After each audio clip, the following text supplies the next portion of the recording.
हे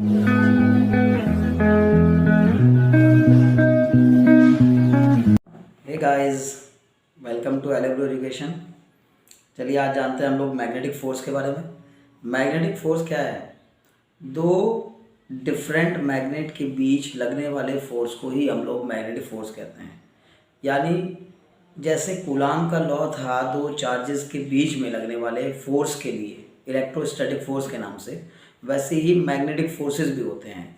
जैसे दो same charges एक दूसरे को रिपेल करते हैं और दो अपोजिट चार्जेस एक दूसरे को अट्रैक्ट करते हैं, वैसे ही दो मैग्नेट के एक जैसे पोल, यानी अगर दो मैग्नेट हैं और उनके एक जैसे पोल यानी कि नॉर्थ पोल के आसपास रखा जाए तो वो एक दूसरे को क्या करता है? रिपेल करता है।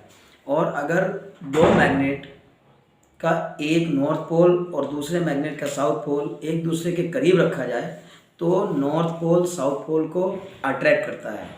यानी कि दो अपोजिट पोलैरिटी रखने वाले मैग्नेट्स एक दूसरे को अट्रैक्ट करते हैं और दो सेम पोलैरिटी रखने वाले मैग्नेट एक दूसरे को रिपेल करते हैं। यानी नॉर्थ को रिपेल करेगा, साउथ को रिपेल करेगा और नॉर्थ जो है वो साउथ को अट्रैक्ट करेगा और साउथ नॉर्थ को अट्रैक्ट करेगा। और दो मैग्नेट के बीच में लगने वाले इस मैग्नेटिक फोर्स की जो वैल्यू होती है वो उस मैग्नेट के पोल स्ट्रेंथ पे डिपेंड करती है। मतलब जो दो मैग्नेट हैं जो एक दूसरे को अट्रैक्ट कर रहे हैं, उनके जो पोल होते हैं नॉर्थ और साउथ पोल, उनकी अपनी एक पोल स्ट्रेंथ होती है। उस पोल स्ट्रेंथ पे डिपेंड करता है। जिन मैग्नेट्स की पोल स्ट्रेंथ जितनी ज़्यादा होती है उनके बीच में लगने वाला फोर्स ऑफ अट्रैक्शन या रिपल्शन उतना ही ज़्यादा होता है। और जिन दो मैग्नेट के बीच की दूरी पर भी डिपेंड करता है फोर्स। यानी अगर दो मैग्नेट के बीच की डिस्टेंस कम होती है तो अट्रैक्शन या रिपल्शन ज़्यादा लगता है, अगर दूरी ज़्यादा होती है तो अट्रैक्शन और रिपल्शन कम लगता है।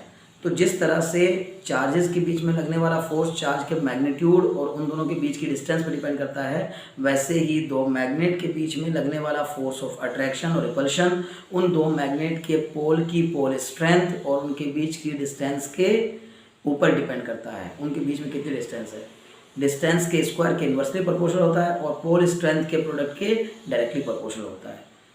ठीक, तो अगर पोल स्ट्रेंथ बढ़ेगी, डिस्टेंस को एज इट इज़ रखते हुए अगर पोल स्ट्रेंथ बढ़ेगी तो मैग्नेटिक फोर्स भी बढ़ेगा, और अगर पोल स्ट्रेंथ घटेगी तो मैग्नेटिक फोर्स भी घटेगा। लेकिन अगर पोल स्ट्रेंथ को कांस्टेंट रखते हुए डिस्टेंस बढ़ेगी तो उनके बीच में लगने वाला फोर्स घटेगा, और अगर डिस्टेंस घटेगी तो उनके बीच में लगने वाला फोर्स बढ़ेगा। Very very thanks for watching.